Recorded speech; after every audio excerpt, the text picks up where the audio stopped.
कक्षा 9वीं व्याकरण खंड ले करके आई हूँ। व्याकरण क्या है ये थोड़ा सा हम समझ लेते हैं। छात्र छात्राओं के भाषा में बौद्धिक क्षमता बढ़ाने के लिए व्याकरण अति आवश्यक है। किसी भी भाषा की विकासशीलता एकरूपता बनाए रखने के लिए सुसंबद्ध और उसको विचारों की दृष्टि से प्रमाणित करने के लिए व्याकरण जो है अति आवश्यक होती है। इसमें भाषा का शुद्ध उपयोग, बोलना, सीखना, पढ़ना बहुत ही ज़रूरी होता है। संस्कृत भाषा चाहे हिंदी ही ले लीजिए, हिंदी है, संस्कृत है, अंग्रेज़ी है, इसमें जो है व्याकरण अति आवश्यक है। ग्रामर जो है बहुत ही आवश्यक है। संस्कृत भाषा एवं साहित्य का अध्यापन करने के लिए संस्कृत व्याकरण का ज्ञान आवश्यक है। संस्कृत व्याकरण में पाणिनि रचित अष्टाध्यायी सर्वमान्य और प्रामाणिक व्याकरण ग्रंथ है। भाषा का वैज्ञानिक दृष्टि से बहुत ही महत्व है। कालक्रम को सुबद्ध करने के लिए संस्कृत का स्वरूप भी बदला है। इसमें लौकिक संस्कृत और पारलौकिक संस्कृत जैसे कि साहित्यिक और सामान्य हिंदी और साहित्यिक हिंदी ये दो प्रकार का होता है। इसी तरह से संस्कृत में भी सामान्य संस्कृत और लौकिक संस्कृत, अलौकिक और लौकिक इसको नाम दिया गया है। जो वेद पुराणों में हम जो है पढ़ते हैं ये जो है अलौकिक माने साहित्यिक संस्कृत है। पाली प्राकृत भाषा भी इसको कहते हैं। और जो सामान्य हम भाषा का ज्ञान रखने के लिए जो पढ़ाया जा रहा है आजकल विद्यालयों में संस्कृत को जीवित करने के लिए ये लौकिक संस्कृत है। इसका उपयोग जो है प्रयोग करने के लिए कुछ अंतर आया है। जैसे कि पाणिनि के अष्टाध्यायी व्याकरण का पालन करते हुए इसमें कुछ सुधार किया गया है। सबसे पहले हम आते हैं संस्कृत की ध्वनि। ध्वनि क्या है? ध्वनि जैसे कि हम अ, आ, ई ऐसे हम उच्चारण करते हैं। ध्वनि उसको कहते हैं जो स्वर और व्यंजन होता है। दो भागों में इसको बांटा गया है ध्वनि को। स्वर जो है 13 होते हैं और व्यंजन जो है 33 होते हैं। ये हिंदी में भी हम पढ़ते हैं 52 अक्षर जिसको नाम दिया गया है। इसमें थोड़ा सा हट करके है जो बिना वायु के रुके स्वर अर्थात वह ध्वनि है जिसमें उच्चारण के समय जो है वायु बिना रुके मुंह से बाहर निकलती है वो जो है स्वर कहलाती है। ये स्वर के भी 3 भेद होते हैं, 3 प्रकार होते हैं। ह्रस्व स्वर, दीर्घ स्वर और प्लुप्त स्वर। ह्रस्व स्वर क्या है? जिनको बोलने में 1 मात्रा का समय लगता है उसे ह्रस्व स्वर कहते हैं। जैसे अ, ई, उ, री। दीर्घ स्वर जिसको बोलने में 2 मात्रा का समय लगता है उसे दीर्घ स्वर कहते हैं। आ, ई, उ, री। प्लुप्त स्वर जिसको बोलने में 3 मात्रा का समय लगता है उसे प्लुप्त स्वर कहते हैं। अर्थात इसको पुकारने में प्रयोग किया जाता है। पुकारने अर्थात हे राम, भो, अहो, अरे, हे प्रभो इत्यादि शब्द का जो हम जो है पुकारने के लिए किसी को प्रयोग करते हैं ये प्लुप्त स्वर कहलाता है।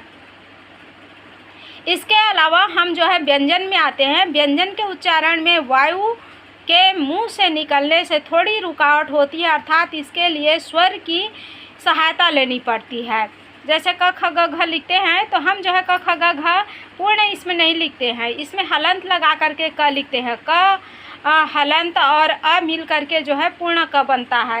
ये जो है 33 प्रकार की होती है और इसको भी उच्चारण के आधार पर 5 स्थान पर रखा गया है। सबसे अधिक प्रचलित ध्वनियाँ हैं व्यंजन का जो उच्चारण स्थान से इसको जो है 5 प्रकार से बताया गया है। 5 ए में बांटा गया है उच्चारण स्थल पर। जैसे कंठ, तालव्य, मूर्धन्य, दंत्य और होष्ठ। कंठ से उच्चारित होने वाला अ, आ, क वर्ग का है क ख ग घ अंगा, इन्हें जो है कंठ से उच्चारित किया जाता है। तालव्य ई, च वर्ग है छ छ ज झ इया, ये तालव्य स्थान से उच्चारित किया जाता है। मूर्धन्य री दीर्घ जो ट वर्ग के अंतर्गत आने वाला है, ट ठ ड ढ अड़ा, मूर्धन्य से बोले जाते हैं, इसे मूर्धन्य कहते हैं। दंत्य री और त वर्ग अर्थात त वर्ग से त थ द ध न, ल और स दंत से उच्चारित होते हैं, इसलिए दंत्य कहते हैं। वर्तनी सरलीकृत करने के लिए व्याकरण आवश्यक है। कक्षा में विविध भाषा को जो है संपादित करने के लिए व्याकरण की अति आवश्यकता होती है। अब ओष्ठ्य, ओष्ठ्य जैसे ऊ का हम जो उच्चारण करते हैं, ए ऊ प वर्ग के अंतर्गत भी इसको रखा गया है। प वर्ग के अंतर्गत रखने से जैसे प फ ब भ म आदि 8 ओठ से जो है, ये जो 5 जो वर्ण हैं ओठ से बोले जाती है, इसलिए जो है होष्ठ वर्ण कहते हैं इसको। ध्वनि के उच्चारण में होने वाली जो क्रिया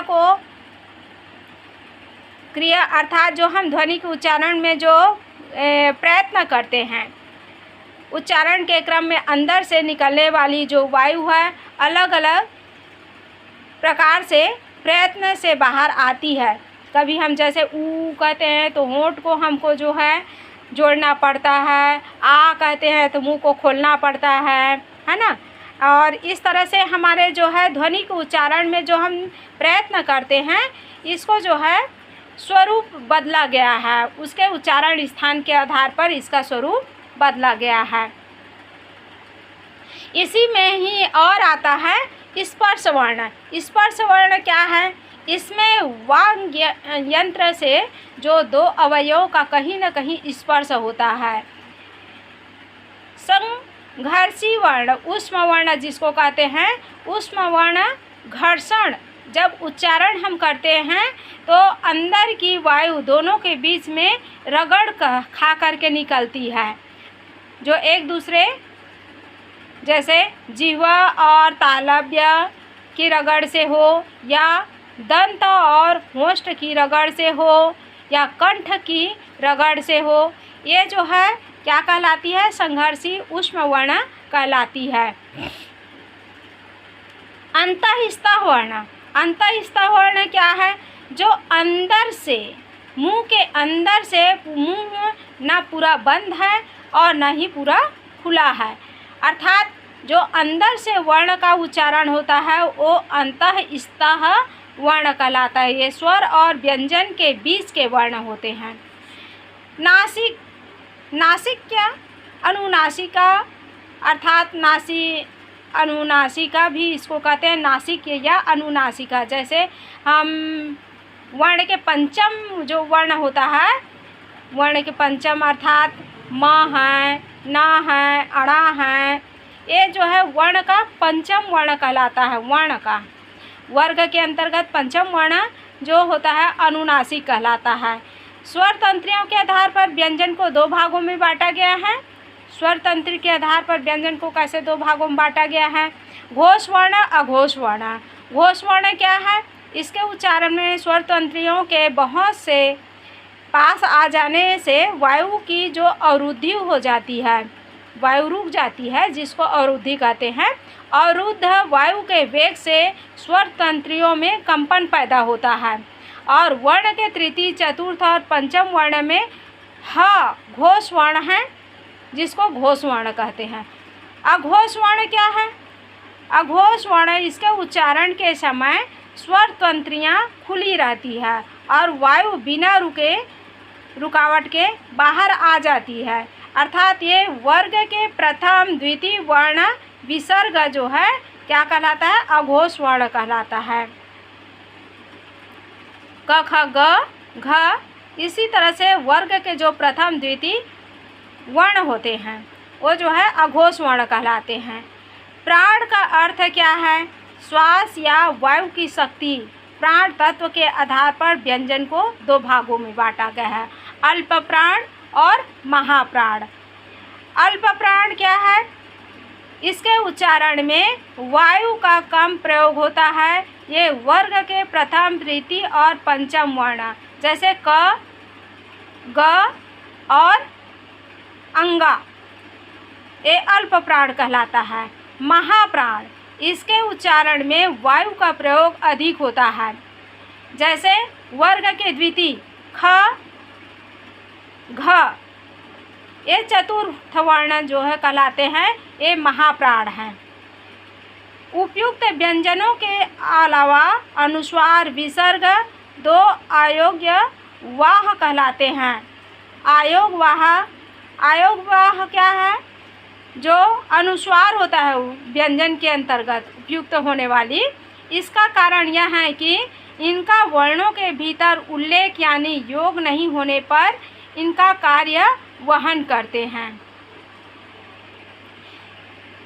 संस्कृत की 48 ध्वनियाँ इस प्रकार से 13 स्वर और 35 व्यंजन, इसमें 2 अयोग्य वाह होते हैं, अर्थात 33 वर्ण हैं व्यंजन में, इसमें 2 अयोग्य वाह हैं। और इस तरह से इसमें 25 स्पर्श वर्ण हैं। जैसे आपको गिनाई हूँ, 5 भागों में बांटा गया है। इसके आधार पर 25 स्पर्श वर्ण हैं और 13 स्वर वर्ण हैं।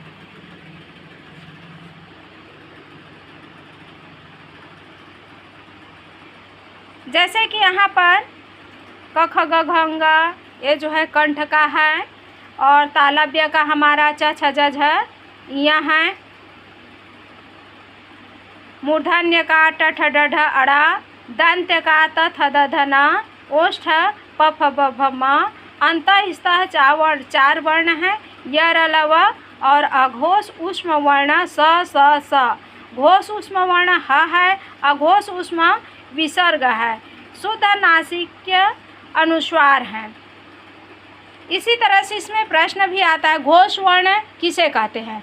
घोष वर्ण किसे कहते हैं या ऊष्म वर्ण किसे कहते हैं? तो केवल उस वर्ण का नाम लिखना है, तो वर्ण में वो आता है ह।